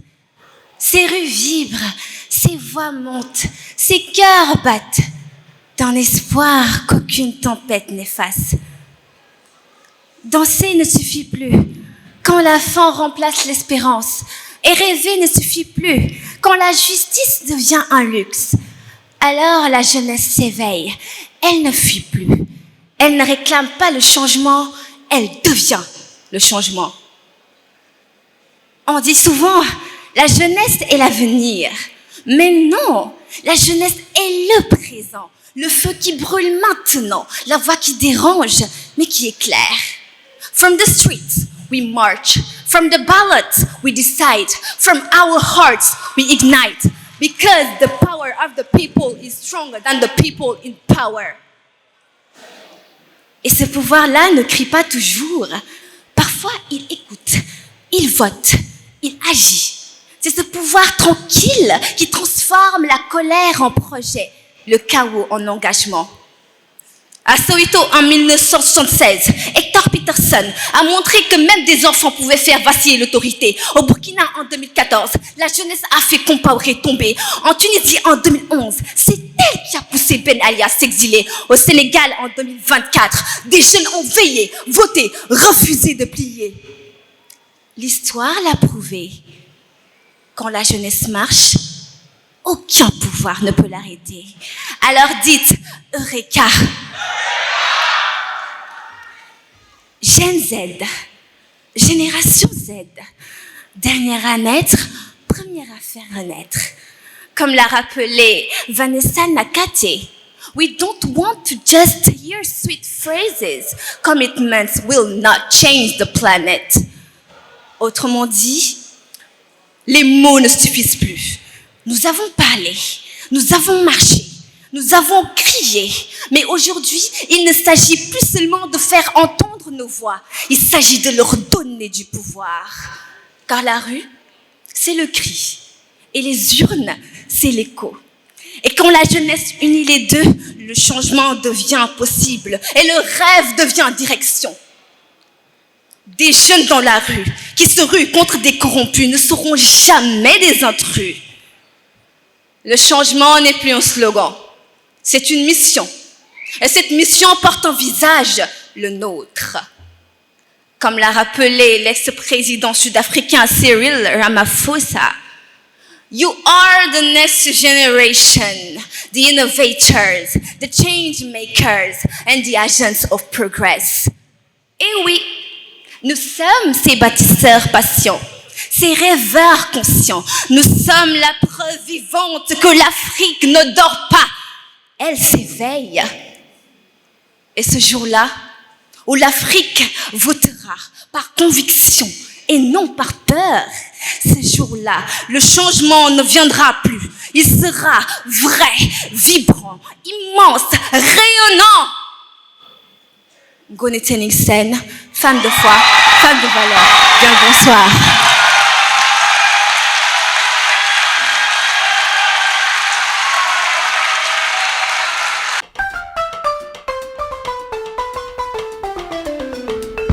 Ce pupitre, mesdames et messieurs, il n'a jamais voté. Il a entendu des promesses, porté des discours, encaissé des mensonges, mais jamais il n'a glissé un bulletin dans une urne. Et pourtant, il a vu le vent des marches, le feu des colères, le tumulte des espoirs qui traversent nos rues. Alors ce soir, mesdames et messieurs, je ne viens pas flatter la jeunesse, non. Je viens lui poser une question. À quel moment une génération qui descend dans la rue décide enfin de monter dans l'histoire? Au Sénégal, la rue est notre première école politique. On y apprend à crier avant d'apprendre à choisir. La rue donne une voix à la jeunesse, mais une jeunesse sans sagesse peut voir sa promesse glisser vers la détresse. La rue chante, elle sconde, elle soulève la poussière rouge de nos colères.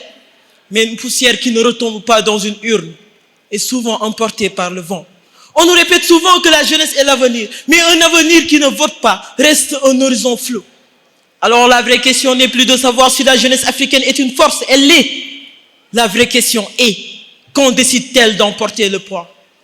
Parce qu'à Kurmassar, on peut refaire le pays autour d'un thé et laisser sa carte d'électeur dormir dans son tiroir. Et loin de là, à Tambacounda, on peut crier changement et laisser l'urne vide, silencieuse comme un témoin qu'on évite. Est-ce une faute? Non. C'est un passage encore inachevé entre la colère et la responsabilité.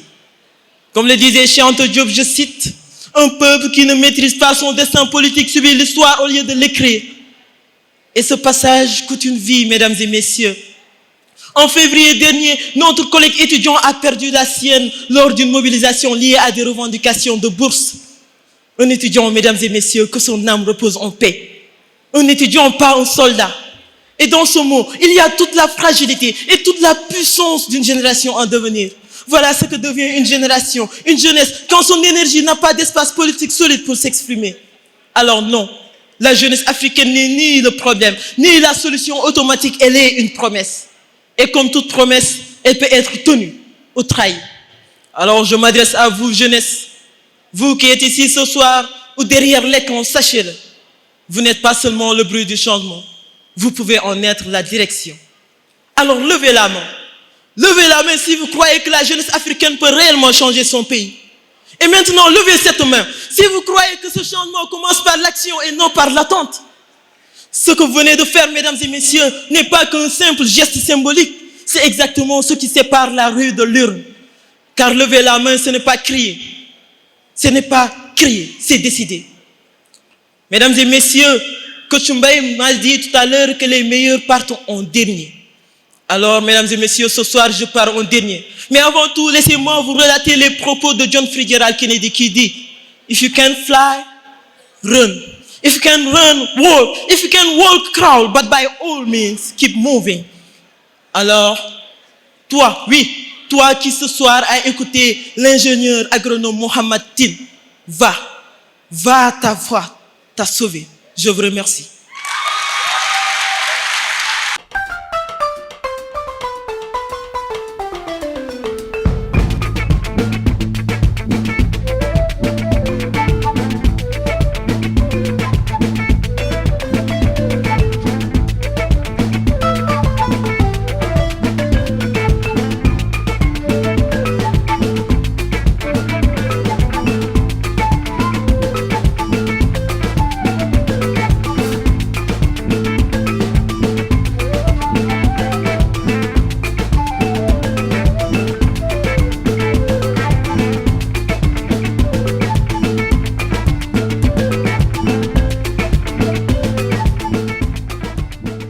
Voilà, mesdames et messieurs, très chers invités, merci à tous d'avoir répondu à l'appel.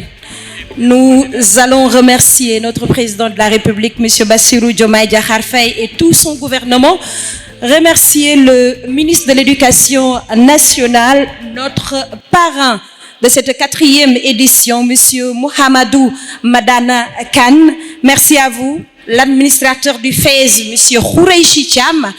Et aujourd'hui, il y a la présence également des femmes de Dakar, entrepreneurs de Dakar. Merci beaucoup à Madame Madina Touré qui est avec nous. Mesdames et messieurs, on ne peut pas convaincre si on n'est pas éloquent. D'où l'importance de l'école de la parole. Alors félicitations à Coach Diao, Coach Mbaye et Mbalo. Merci également. Si je me retourne et je vois les influenceurs et les journalistes, je suis satisfait parce qu'aujourd'hui, les gens, les Sénégalais, les Africains ont compris qu'il faut apprendre à parler en public. Alors, merci à vous. J'étais avec Monsieur Julie Faye, coach développement personnel, prise de parole en public. J'étais également avec Madame Diadjo, professeure documentaliste. On a noté la voix, le gestuel, la présence scénique, le contenu. Alors, je vais passer la parole, si vous me le permettez, à Madame Diadjo pour ses impressions par rapport à ce concours. Merci à vous. Cher auditoire, chères autorités ici présentes, merci. Je commencerai cette prise de parole par un merci. Merci pour votre présence. Merci pour votre patience. Un grand merci d'être encore là à cette heure-ci. Donc je vous encourage à continuer à travailler ainsi. Et je pense que l'heure n'arrêtant pas de filer, je vais clore mes propos en vous félicitant à nouveau et en demandant à mon cher collègue de venir pour partager avec tout l'auditoire les résultats. Merci. Non.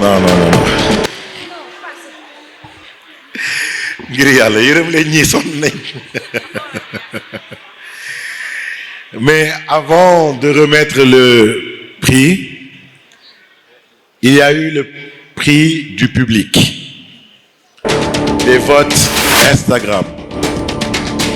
Et la grande gagnante du vote Instagram, avec 1103 voix, Leïla.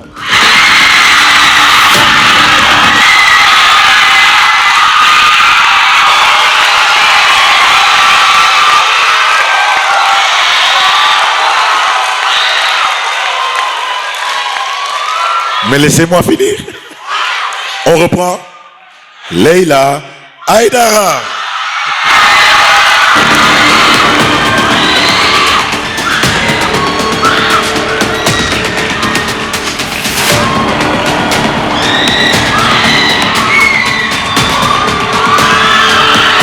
Sur 16 candidats. Mais non.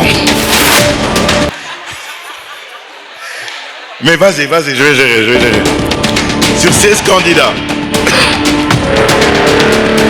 a pris 3e avec 241 points, Sophie Eva Henner. Coach Diao en 2e place avec 248 points. Leïla Aïdara avec 253 points. La gagnante. 4e édition. L'école de la parole. Et... Leïbert Joe.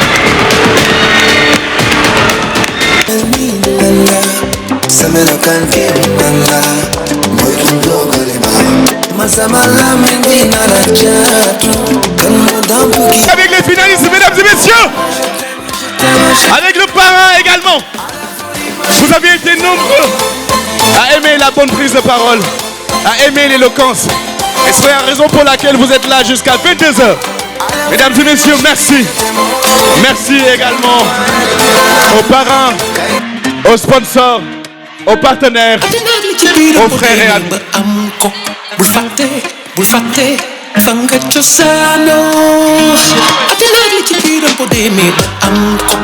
am na ku réeral caabi otoom léegi oto bi moom naa ko maa moom oto bi léegi amen gaay wax merci man merci gaay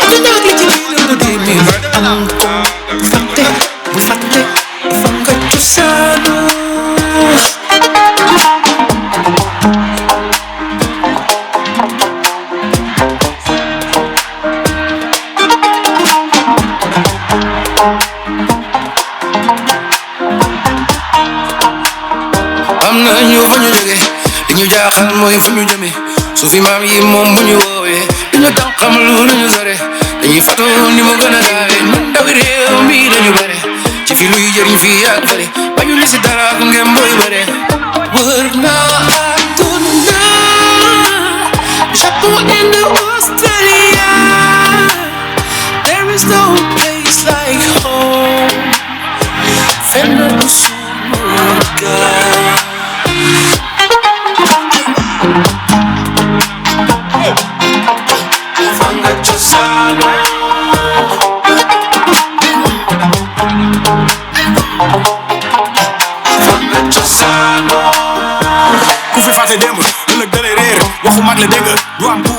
fàttalikul ki nga doo am fi nga juddoo fi nga jóge fi nga dëkk yàlla mi la bind ngor jom fit la fayda boo ko amul doo xam fi nga jëm